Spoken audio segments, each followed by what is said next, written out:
Hey guys, it's Sofia Carson. You're watching me on the Adam Bomb Show. You're really Sofia Carson? I really am. Are you really Adam Bomb?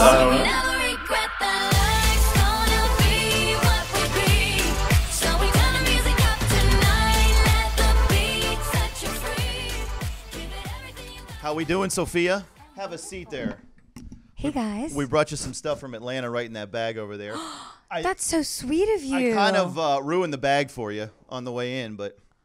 Yes. You be a Braves fan? I'll be a Braves fan for the day. Good. Why not? So tell us about this little trip you're on right now. I see on your Twitter you're going across the country. Yes, I am. Have you gotten to eat anything amazing while you're on the road? I had some incredible quesadillas last night at the hotel. Oh, really? Oh, at the hotel? Yeah. Room service. But do you have a lot of time No. to... You don't? You don't have a lot of time to go venture out? No. We usually go... we spend like less than 24 hours in each city, and then... every evening we're usually flying somewhere else. That's amazing. Let's bring it back all the way from, and I think it's a great story. Your parents came over from Colombia to the U.S., so you grew up in South Florida. Talk about what was the first time when you wanted to be a performer or be an artist or anything like that. I have a video of the moment, actually. Although I really can't remember a time in my life when I wasn't just in love with music and in love with performing. But there's a video of me when I was 3 years old.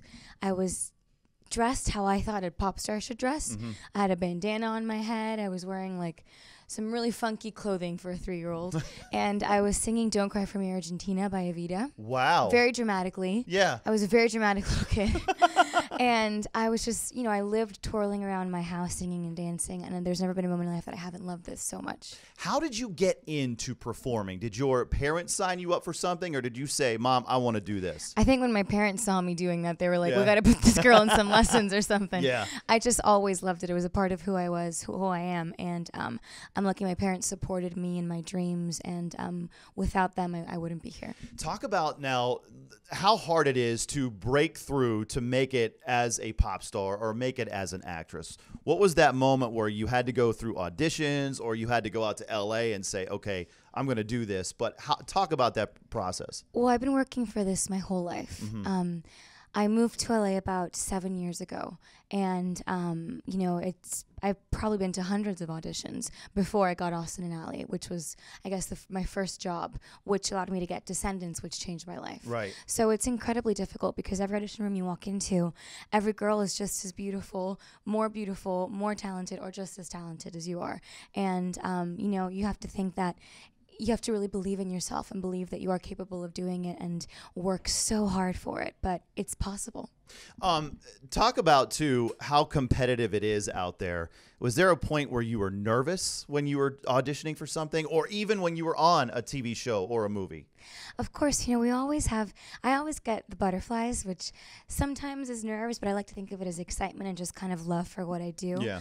So yeah, every time I do anything, whether it's an audition, a performance, work on a film, you always have butterflies, but it's kind of like that beautiful reminder that you love what you do so much and you want it to be just perfect. Sofia Carson's on the Adam Bomb Show. I love your music simply because it's like you're doing vocal gymnastics. And honestly, though, yeah, I love that. Yeah, but seriously, when I was watching some of your videos, I do love how you really get into it. How passionate are you about not only recording the music, but the videos? Oh, if my mom was here, she'd just be laughing. No. Maybe I'm too passionate about it. I don't know. I love it so much. It all means so much to me, and especially music, because when you act, you step into someone else's shoes. So you're portraying someone else's life. In my music, this is me. This is completely Sofia, and I wanted to make sure that every song, every phrase that I put out there, every note that I hit felt so genuine to me. So I really put everything that I have inside of it. And yesterday was my first time performing Love Is the Name at the RDMAs. I don't know if you guys saw it. Which I did flip through, and I didn't catch you performing. I'll send you the link. Because there was a lot, though. No, because I didn't want to. I wasn't going to sit through. I'm not much to sit through award shows. You know what I mean? Yeah. Tell me about that, though. Who did you run into at the award show and watch or perform that you were like, what? Well, this year the RDMAs was just full of such huge stars. Gwen Stefani was there. Yeah. She had a surprise performance and she received the Hero Award, which was like unreal to know that I was on that stage and then she was on the stage. I was like, what is life right now? Joe Jonas, who's a friend of mine, was there. I presented Ariana Grande with her award, which was really cool. I had never met her before, and I'm a big fan.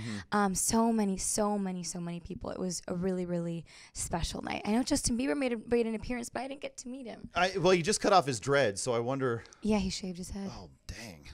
I missed that whole look. I just heard about it. Tell me about an artist that really is somebody that inspires you and somebody you want to model yourself after.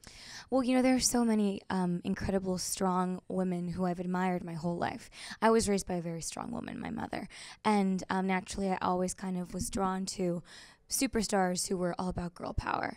I always really admired J-Lo and Beyonce because they could do it all. They jump on a stage and they just dominate that stage. They can sing, dance, and act, which is exactly what I wanted to do. So I've always wanted to strive to do what they've done. And nowadays I really admire Taylor Swift and what she represents for young girls. You know, every song that she puts out in the world has a good message for girls and what she stands for, even how she dresses. And I've always wanted to be that kind of a role model for young girls. Do you feel like you have a lot of fans, a lot of younger fans? Thank Do you feel pressure just to make sure you're doing the right thing?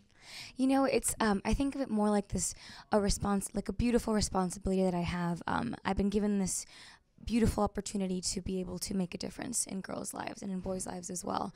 And I feel very lucky and blessed to be in that position. So yeah, in everything that I do, the first thing that I think of is, you know, if there's a 5-year-old girl out there or a 19-year-old girl out there, would they be proud of me? And if I think so, then I'll do it. I can tell you really know what you want. Honestly, like it's great to have an artist come in here and just have things to constantly say and talk about. Thank you very much. You're doing a really great job. Thank you. Let's talk about the single before we leave here. I know I can't wait to watch the link when you send it. I will. I know already from the videos I've seen you're very passionate about. What about this song right in particular? Love Is the Name. Well, the fact that it's my debut single is just, it's still even crazy for me to say because I was waiting for this moment since I was a little girl. Love Is the Name is just, it's a beautiful, uplifting, fun, rhythmic song that's a celebration of love. And the cool part about it is that it's an interpolation from a song from the 80s. It was a global hit from a band called Opus, Live Is Life. Okay. So the part na na na na na comes from that song. So it kind of brings back this huge global hit from the 80s, presents it to a new generation, and we created this awesome track around it. And I love it so much. I love performing it. I had the greatest time performing it at the RDMAs. How much 80s music have you listened to in your life? You know, quite a bit. Really? I realize I love 80s music. Oh, wow. Well, that's good. I mean, maybe more songs can be patterned after that, right? Yeah, exactly. Bring the 80s back, Sofia Carson. Well, thanks so much for coming and taking some time Thanks for everybody. for having me. Sofia Carson on The Adam Bomb Show, everybody. Yes. Yay! Thank you. Thank you so much for doing it.